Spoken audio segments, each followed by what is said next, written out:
અચલે અનિતાબેનના માથે હાથ ફેરવતા જ શિરીષભાઈ અને હેમાબેન તરફ જોતા જરા કડક અવાજમાં કહ્યું, હવે મમ્મીને આરામની જરૂર છે. એ કેટલાય કલાકોથી આમ સતત રડી રહી છે. પ્લીઝ એને હાલ એકલી મૂકી દો. હેમાબેન કંઈક બોલવા જતા હતા પણ શિરીષભાઈએ એમનો હાથ દબાવ્યો એટલે બંને ચૂપચાપ અનિતાબેનની રૂમની બહાર નીકળી ગયા. મમ્મી, તું હજી કેટલું રડીશ?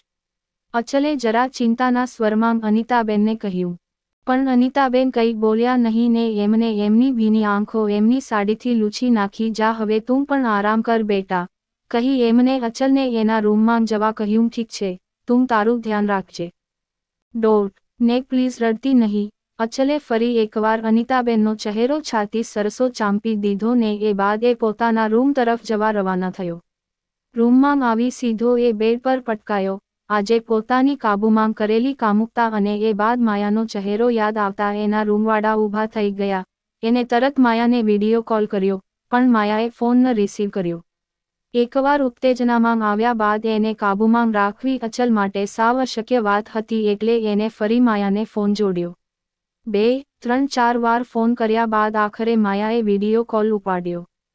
બોલ મારી જાન, ઊંઘમાં ઘેરાયેલ આંખો અને મદમસ્ત અવાજ સાથે માયાએ ફોન ઉપાડીને કહ્યું, શું કરતી હતી? ક્યારનો ફોન કરું છું? અચલે બેબાકડા બનતા કહ્યું, રાત્રે 12:30 વાગ્યાએ. કોઈ શું કરતું હોય યાર? ફરી એ જ મદમસ્ત અવાજ સાથે માયાએ કહ્યું, બીજાની મને ખબર નથી પણ હું તો આ સમયે રોમાન્સ કરતો હોઉં. અચલે એની આંખો નચાવતા કહ્યું, અચ્છા. માયાએ પણ અપીલિંગ અદાઓમાં કહ્યું. હા માયા. અચલે પણ એના અવાજનો ટોન બદલીને કહ્યું ને એ સાથે જ જાણે માયા રોમાંચિત થઈ ઉઠી. અત્યાર સુધી હાથમાં પકડી રાખેલો ફોન માયાએ જરા દૂર ટેબલ પર ટેકવીને મૂકી દીધો. હમણાં સુધી ફક્ત માયાનો ચહેરો દેખાતી અચલની ફોનની સ્ક્રીનમાં હવે માયા આખે આખી દેખાઈ રહી હતી. બ્લેક કલરની નેટની નાઇટીમાં સજ્જ માયાના શરીરના આરોહ અવરોહ ડોકાઈ રહ્યા હતા. એના ઘૂંટણથી નીચેના પગની ગોરી ચામડી પર એના હાથ જે રીતે ફરી રહ્યા હતા, અચલ તો જાણે હમણાં જ એને ખાઈ જવાના મૂડમાં આવી ગયો હતો. એ બાદ તો માયાના હાથ પોતાની જ આખી સોહામની કાયા પર ફરતા રહ્યા અને અચલે ફોનના બીજે છેડે રહી એની એ કાયાનું જાણે રસપાન કર્યું. ઉત્તેજના વધતી જ ગઈને આખરે માયાના શરીરનું રસપાન. એના મોઢામાંથી નીકળતા એ લયબદ્ધ સિસકારાથી અચલની ઉત્તેજના શાંત પડી. અચલ હવે એના બેડ પર સાવ હળવો થઈને આંખો બંધ કરીને પડ્યો તે પડ્યો ને એને તો સીધી ઊંઘ જ આવી ગઈ. એ બાદ માયાએ ફોન ચાલુ રાખ્યો હતો કે કાપ્યો હતો એની તો જાણે એને પરવાહ જ ન કરીને એ ઘોર નિંદ્રામાં પોઢી ગયો. સવારે જ્યારે અચલની આંખ ખુલી ત્યારે ઘડિયાળમાં 9 વાગી રહ્યા હતા. અચલ ઉઠીને સીધો જ બાથરૂમમાં ગયો ને હાથમાં બ્રશ લઈ એને મોબાઈલ પર સરસ મજાનું ગીત શોધીને મોટા અવાજને વગાડવાનું શરૂ કરી દીધું. બરાબર એ જ સમયે બાથરૂમની બહારથી અવાજ આવ્યો, અચલ બેટા. હા મમ્મી. અચલે અવાજ પારખી લઈ તરત વળતો જવાબ આપ્યો. અવાજ જરા ધીમો કર બેટા, ને બહાર કપડાં મૂક્યા છે એ પહેરીને નીચે આવી જા, કહી અનિતાબેન અચલના રૂમની બહાર નીકળ્યા. અચલે ગીતોનો અવાજ સહેજ ધીમો કર્યો ને બાથરૂમમાં નાચતા ગાતા અચલે બ્રશ કરીને નાહી લીધું. બાથરોબ પહેરી એ બાથરૂમની બહાર નીકળ્યો. બહાર નીકળતા જ એને બેડના કોર્નર પર પડેલો સફેદ કુર્તો અને પાયજામો જોયો. ફરી આજે આ સફેદ કપડાં પર ગુસ્સો ઉતારતા અચલ બોલ્યો, પણ તોય એને પરાણે એ કપડાં પહેરવા માંડ્યા. અચલ કપડાં પહેરી રહ્યો હતો. બરાબર એ જ સમયે ફોનની રિંગ વાગી. અચલે તરત ફોન હાથમાં લીધો. માયાનું નામ જોઈ એને તરત ફોન ઉપાડ્યો. બોલ માયા. હું 2 દિવસ માટે સુરત જાઉં છું.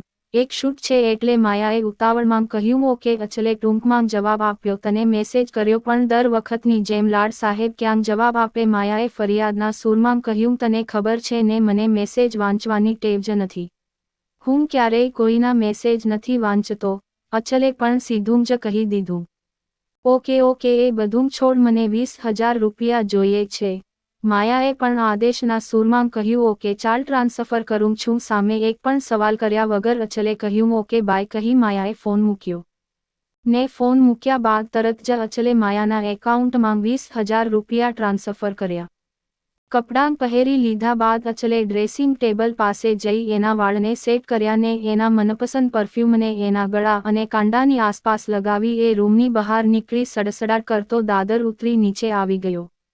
અચલ નીચે આવ્યો ત્યારે હોલમાં સફેદ કપડાં પહેરેલા કેટલાક લોકો બેઠા હતા. એમની સામે અનિતાબેન, હેમાબેન અને શિરીષભાઈ પણ દુઃખદ ચહેરે બેઠા હતા. અચલ એ બધાને નવાઈથી જોઈ જ રહ્યો હતો ત્યાં જ વિરલે પાછળથી આવીને અચલને કહ્યું, આપના ક્લાયન્ટ છે આ બધા.